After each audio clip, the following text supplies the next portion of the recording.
Fana, il est 19 h et c'est l'heure de votre journal d'information. Sécurité, politique, économie, c'est le sommaire de cette édition. Merci de nous rejoindre. Voici les titres. Cohabitation sous haute tension à la Pointe Vénus avec la houle du Nord. Le spot est pris d'assaut par les surfeurs au milieu des familles. Pour éviter l'accident, la mairie de Mahina sévit et impose des zones. Duel fratricide pour la capitale. Temat Eilegaïk lance sa bataille pour Papeete, adoubée par le président Moïtei Broederson. Une offensive qui pourrait bousculer la vieille garde du Tavini et promettre des remous en interne. C'est le SOS des pensions de famille. Le salon du tourisme ferme ses portes sur une angoisse. Sans accord sur la desserte aérienne, aucun avion n'est garanti pour 34 îles après le 30 juin. Bianca Urari, professionnelle du tourisme et vice-présidente de l'association Tourisme Authentique, est notre invitée pour en parler. De la lutte, de la pétanque et du horseball, nos athlètes ont des rêves de conquête. Sur les tapis, la route vers les Jeux du Pacifique est ouverte. Un gros enjeu aussi à Papara pour nos boulistes. Le championnat de triplette sert de tremplin pour les mondiaux en Malaisie. David Chang nous dira tout dans un instant. Enfin, un saut dans le passé pour refermer ce journal. Alors que le FIFO 2026 bat son plein, nous revivrons l'édition 2015, séquence nostalgie dans notre rubrique Fénois d'avant. Direction la Pointe Vénus où la houle du Nord complique la cohabitation. Au To'ahiro, le spectacle est magnifique, mais le danger est bien réel. Pour éviter l'accident entre surfeurs et familles, la mairie de Mahina sévit. Désormais, c'est chacun sa zone. Ismaël Tahiata à Jérôme. Ce sont de véritables lames sous-marines qui, foils et même pirogues peuvent être un danger pour des personnes à l'eau. La municipalité de Mahina a donc balisé la zone baigneur de la Pointe Vénus par des bouées jaunes. On a donc recueilli les volontés de chaque activité. Donc on a travaillé sur un premier jet en fait, qui est l'arrêté qu'on va bientôt mettre en place, qui sera en fait juste pendant la période de forte houle. En fait, on va délimiter le premier carré qu'on peut voir ici et on va dédier en fait cet espace aux familles. Cependant, sans panneau de signalisation, difficile de s'y retrouver. Les amateurs de bains de soleil restent sceptiques. Je ne sais pas réellement si ça a réellement la fonction voulue. Et ça devait être difficile, encore une fois, de dire aux surfeurs non, vous ne venez pas là. Surtout, ce n'est pas des surfeurs confirmés, c'est surfeurs du dimanche comme moi qui achètent une planche et qui veulent faire des activités de plage, quoi. Voilà. La zone dédiée aux amateurs de glisse se situe à 15 mètres au-delà de la zone réservée aux baigneurs et à leurs familles. Moi, je pense que c'est une bonne chose. Si la réalité est là, on voit il y a eu des effets, il y a eu des accidents, pourquoi pas? Pourquoi pas? Mais je suis d'accord pour qu'il y ait une protection approfondie des baigneurs. Un arrêté municipal sera mis en application durant la période de forte houle. Objectif, rappeler à tous que les zones de baignade et d'activités nautiques doivent être respectées. Pas sûr que les méduses l'entendent de cette oreille. Autre lieu, autre tension, le partage du pouvoir à Papeete. Temat Eilegaïk lance la bataille de la capitale avec un soutien de poids à le président Moïtei Broederson. Une offensive désormais officielle. Théophane Teritwa et Sandroli étaient au Congrès hier. Le récit est signé Touraourou Guérard. Deux candidats indépendantistes, une capitale à conquérir. À l'Assemblée de Temat Eilegaïk, Oscar Temaru s'est fait remarquer par son absence. Le leader du Tavini a finalement choisi de soutenir Tauhitinena et sa liste Papeete To'u Oire, une division au sein du parti qui ne freine pourtant pas la campagne officielle de la liste Tuteia Papeete. L'objectif dans ces élections, c'est qu'on puisse ramener de la proximité, de la bienveillance dans les quartiers de Papeete. Donc tous les enjeux liés aux dissensions entre autonomistes et indépendantistes, on ne souhaitait pas s'immiscer, ou s'intégrer dans cette vision. Nous, on veut proposer un projet municipal en accord avec les habitants de Papeete, proche de leur quotidien. Et quel que soit ce que décidera le président Oscar Temaru, nous, ce que nous souhaitons, c'est vraiment être au cœur des quartiers. Le président Moïtei Broederson, accompagné d'une partie de son gouvernement, n'a pas manqué à l'appel de l'ex-député. Annoncé officiellement en avril 2025, Temat et le GAIC mène une campagne axée sur le quotidien des habitants et la gouvernance de Papeete.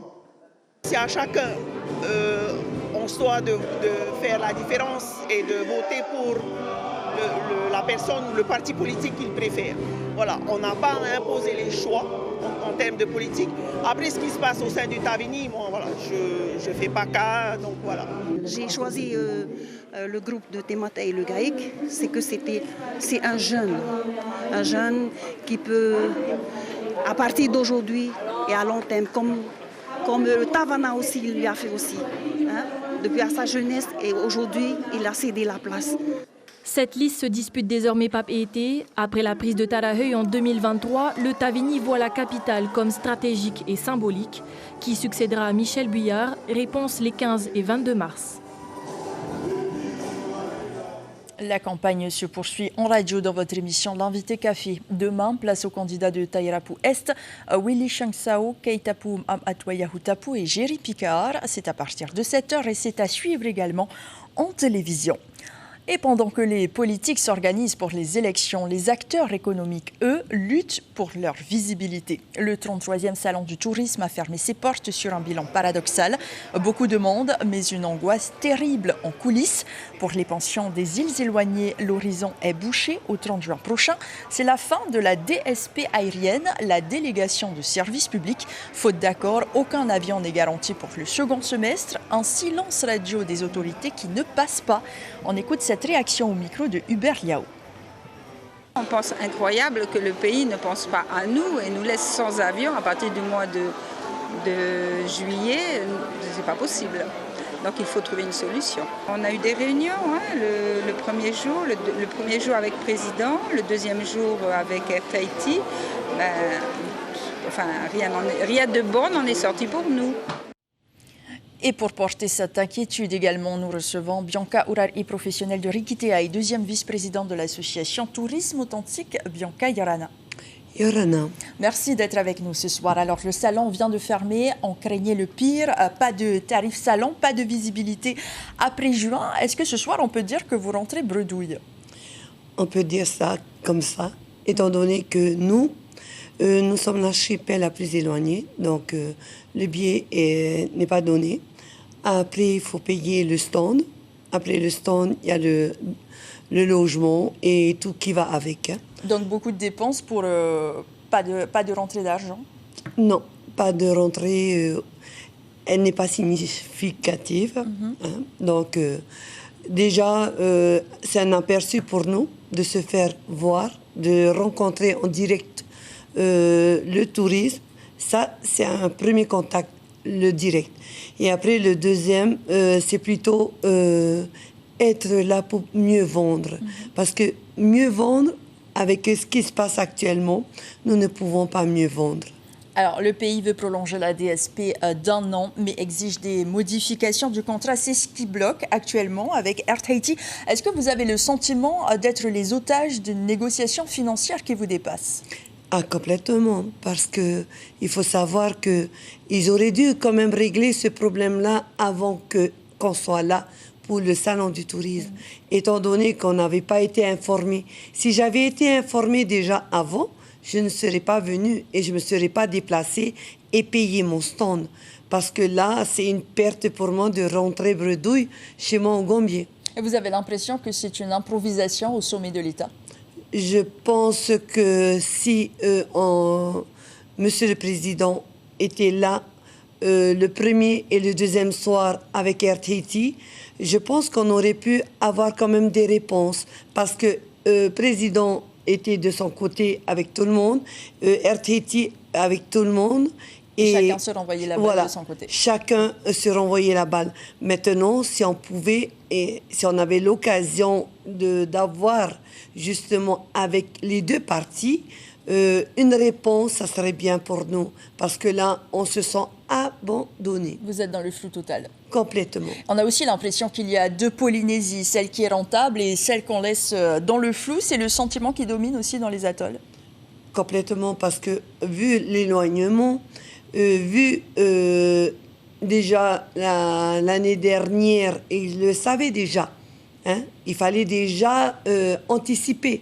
Mais c'est une chose qui, en tant que chef d'entreprise, il se doit donc d'anticiper les choses avant que ça s'aggrave.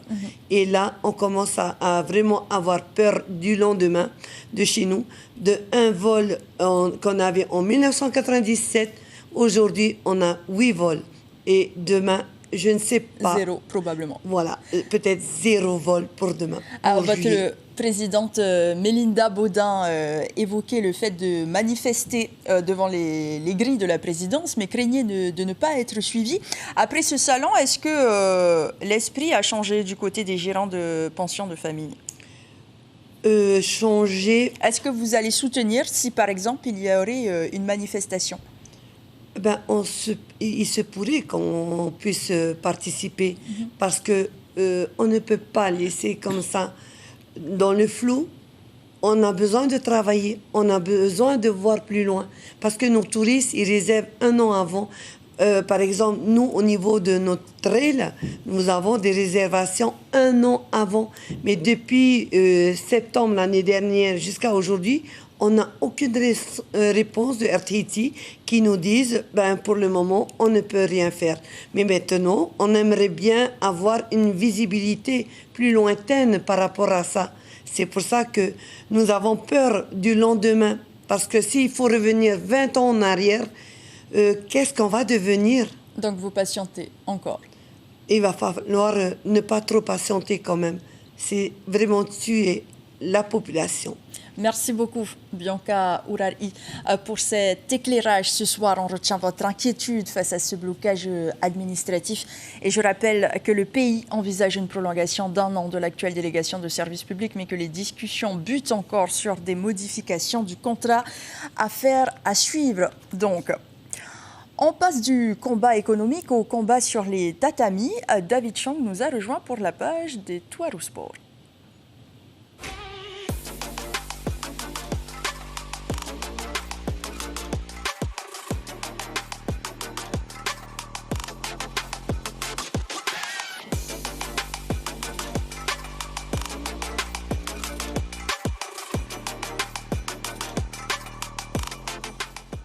Bonsoir et bienvenue dans cette nouvelle édition. En natation, la Fédération tahitienne a organisé ce matin sa première journée de course en eau libre de l'année. Au programme sur la plage de PK18 à Punaauia, 4 épreuves sur le 5000 m la distance reine.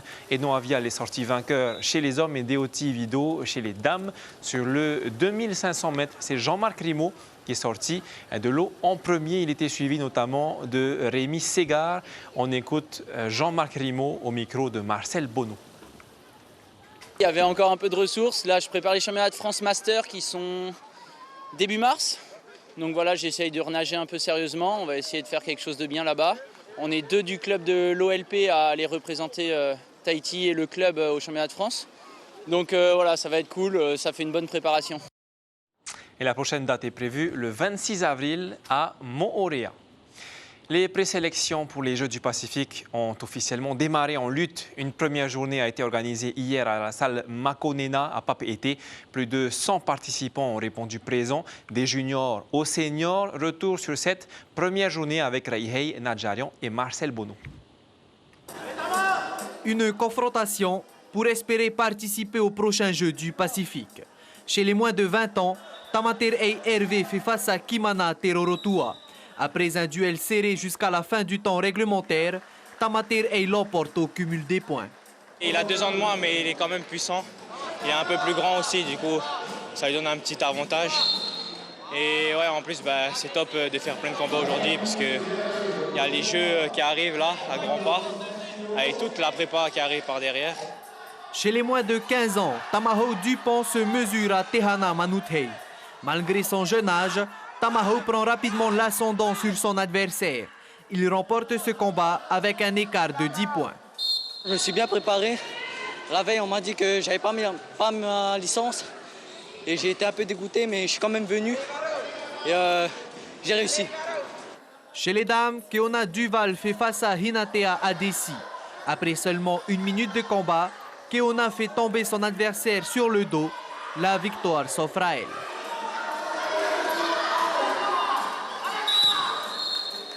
J'aimerais améliorer les points de la lutte où j'ai encore du mal, notamment au sol.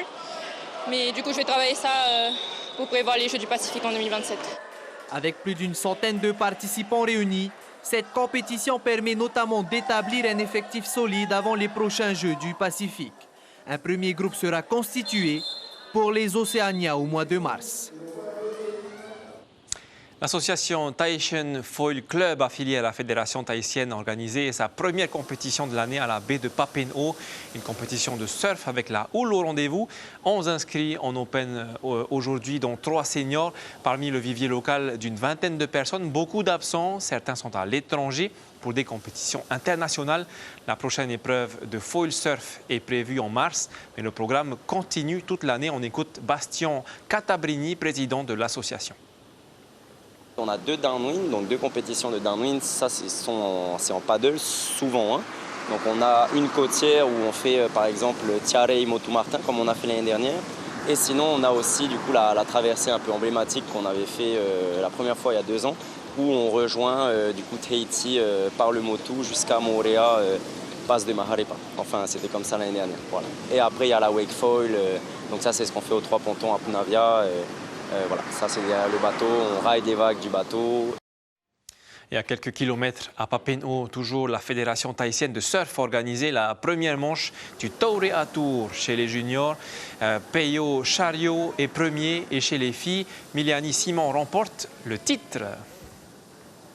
La Fédération polynésienne de pétanque a démarré son championnat de triplette ce week-end à Papara avec un gros enjeu à la clé car ce championnat servira de sélectif pour les championnats du monde de pétanque qui auront lieu en Malaisie à la fin de l'année.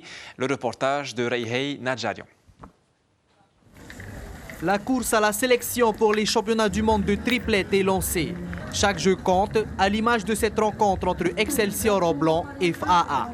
Grâce à plusieurs lancers millimétrés, FAA mène pour l'instant 10-8. La victoire est en train de glisser entre les doigts d'Excelsior. Le fait, c'est pas qu'on lâche en fait. On est obligé toujours de revenir encore dans le jeu. On essaye. Hein. De toute façon, si on paye le premier jeu, de toute façon, il y a la deuxième partie. Hein. On n'a plus le droit après à l'erreur, qu'on ne fait plus perdre. Pourtant, certains participants dénoncent le changement du système de sélection pour les championnats du monde depuis cette année. Celui-ci s'effectue désormais sur un nombre d'étapes limité sur 4 mois au lieu d'une année entière. Pour les championnats du monde, tout le monde peut jouer.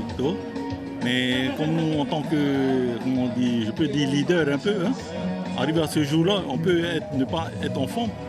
Et c'est un bas niveau qui vont monter et puis ils vont gagner la finale pour représenter Tahiti. C'est un peu dommage. Hein? En 2024, Tahiti a participé au championnat du monde individuel. Cette année, l'objectif est d'ajouter davantage de catégories. La fédération mise sur les triplettes pour favoriser une meilleure cohésion. C'est un championnat de 4 week-ends, on va dire, de triplettes. Et parmi ça seront retenus les meilleurs, les 16 meilleurs de Tahiti contre les 16 meilleurs des îles. Et celui qui gagnera son ticket s'envolera vers la Malaisie pour la Coupe du Monde. Pour l'année 2027, la fédération prépare également les sélections pour les doublettes et les épreuves individuelles hommes. Et Tahiti United a signé sa première victoire dans l'OFC Pro League face à Fidji. Ce 7 février, l'équipe professionnelle tahitienne a fini par être récompensée après une série de matchs sans succès. Le score 1-0. Pour plus de détails, je vous invite à vous rendre sur notre site internet ainsi que notre page Facebook Polynésie, la première. Je vous propose maintenant de voir le reste de l'actualité sportive de ce week-end. Il y a eu aussi du judo, les sélectifs de VA pour les championnats du monde de sprint et du horseball à Ihue Tef Afana. Le premier rendez-vous de horseball de l'année s'est tenu ce week-end à l'hippodrome de Pirée, organisé par la Fédération polynésienne d'équitation. Cette compétition comptait pour la 3e étape du championnat de Polynésie. 2 équipes cadets et juniors ont été sélectionnées pour le championnat de France. On écoute Antonin Mian, directeur technique de la Fédération. Quand on vient de sélectionner, on est toujours content. On verra bien maintenant comment la mayonnaise prend, mais c'est des équipes qui ne partent pas pour la première fois. C'est des cavaliers d'expérience. On a essayé de faire des équipes d'expérience pour aller chercher des médailles. Et donc on est très content du groupe qu'on a cette année. On verra bien maintenant. Il n'y a que le sport et les résultats qui nous diront si on a raison ou pas. A. Les sélectives pour les championnats du monde de Singapour se sont déroulées hier dans la baie de Taoné. Près de 300 rameurs étaient au départ du sprint de 500 mètres. Veimiti Maoni s'impose chez les seniors dames, Temona Taputo chez les seniors hommes. La relève est assurée, comme nous l'explique Rodolphe Apuari, président de la Fédération tahitienne de VA. Depuis déjà 2 ans, en Benjamin minime, elle se faisait déjà remarquer. Et aujourd'hui, ils sont encore là et ils maintiennent la bonne place. Et elles sont aussi dans les grandes courses, les petites courses marathon que les clubs proposent. Et enfin, le championnat de Polynésie de judo s'est tenu ce week-end. Près de 200 combattants, d'un benjamin aux vétérans, étaient réunis pour cette compétition majeure de la saison et qualificative pour les prochaines échéances internationales. Selon Stéphane Gustin, président de la Fédération polynésienne de judo, les athlètes sont prêts pour les rendez-vous à venir. Le niveau des combattants est plutôt bon. On le voit sur nos déplacements qu'on a fait à l'international ces derniers temps, où on arrive à se placer à chaque fois sur des podiums. Là, on aura des nouvelles échéances à nouveau à l'international, que ce soit en France, que ce soit au Canada ou en Australie, donc ça nous permettra de nous repositionner un petit peu sur le travail qui a été fait et puis sur ce qui reste encore à faire pour être prêt pour les Jeux. C'est déjà la fin de cette édition. Je vous retrouve la semaine prochaine pour toujours plus de sport.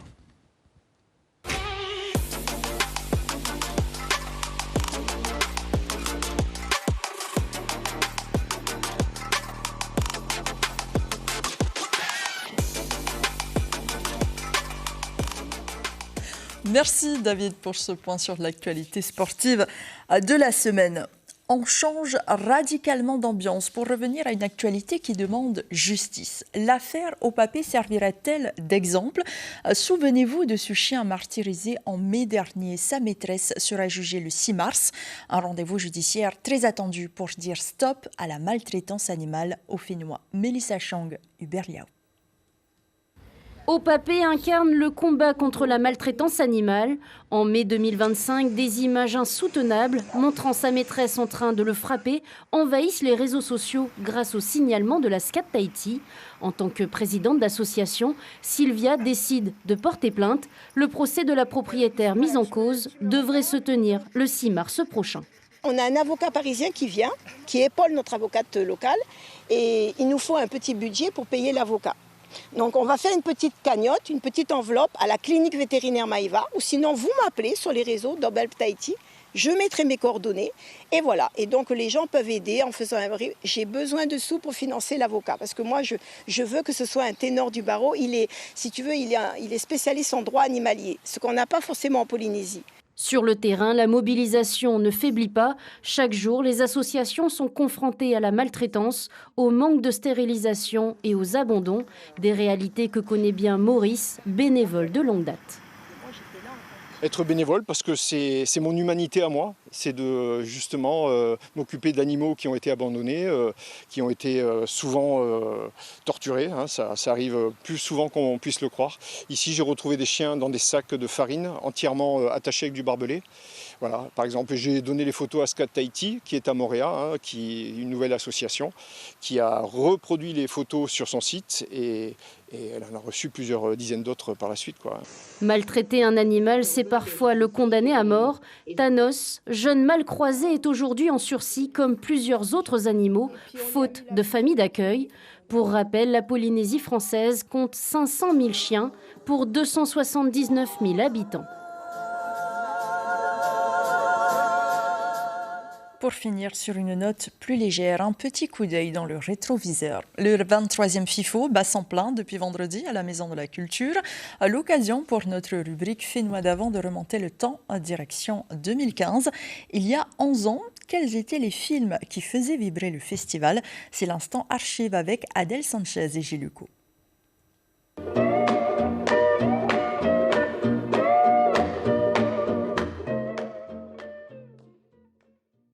Son sujet, l'Océanie, ses supports, des films documentaires. Son objectif, faire connaître et reconnaître la spécificité d'une région au bout du monde. Nous, on est loin de tout. Et je crois que peut-être qu'un des éléments importants, c'est qu'il y a une notoriété du FIFO. Un peu partout, les gens savent que ça existe. On est dans les réseaux des festivals internationaux. Et surtout, le film primé au FIFO est très largement diffusé dans le monde. Je crois qu'il y a le sentiment profond d'appartenir à une même famille culturelle, une même famille ethnologique, je dirais. On a l'impression que grâce au FIFO, les liens se sont renoués entre différentes populations d'Océanie. Prendre la parole, mais aussi comprendre et maîtriser les techniques audiovisuelles. En plus des ateliers à la Maison de la Culture, le festival accroît chaque année les rencontres interprofessionnelles. Un nouveau module de rencontre avec les réalisateurs. Ce module va s'intituler Inside the Doc. Nous avons également une grande nouveauté, c'est que l'ensemble des films hors compétition seront maintenant accessibles au public en version francophone. Nous avons également développé le côté professionnel, avec cette année un stand dédié aux producteurs avec le SCAN, le soutien à l'aide audiovisuelle. Incontestablement, ils se sont professionnalisés. On a maintenant vraiment une qualité de documentaire extraordinaire, d'autant qu'on a une concurrence très forte avec l'Australie qui est quand même très armée pour faire de bons documentaires, ou même la Nouvelle-Zélande. 12 ans de festival et plus de 480 films documentaires présentés. Des films qui s'attachent de plus en plus à la promotion des identités culturelles océaniennes. Sur des problèmes de société, sur des problèmes de revendications identitaires, revendications foncières. On a eu le FIFO est devenu un peu, je ne dis pas une tribune, mais enfin, tout au moins, un espace de liberté de parole dans tous les domaines. La 12e édition du FIFO a commencé ce matin et déjà elle donne une impulsion à une toute nouvelle génération. L'information à retenir ce dimanche soir, c'est l'impasse aérienne pour nos îles. En plein salon du tourisme, les professionnels tirent la sonnette d'alarme. Sans renouvellement de la DSP au 30 juin, la desserte de 34 îles est menacée. Une incertitude qui gèle les réservations et met en péril l'économie des archipels. Ce soir, sur la première place, au cinéma avec Gran Turismo, qui prouve que rien n'est impossible quand on est déterminé à prendre tous les risques. Ce film d'action sera suivi d'une épopée sportive en guise d'introduction aux Jeux Olympiques d'hiver 2026. Voilà, c'est la fin de cette édition. Merci de nous avoir ouvert votre salon ce soir. Je vous souhaite d'attaquer cette nouvelle semaine avec le sourire. Marouki Duri prendra le relais demain. Je vous dis à très vite sur la première. On se quitte en images.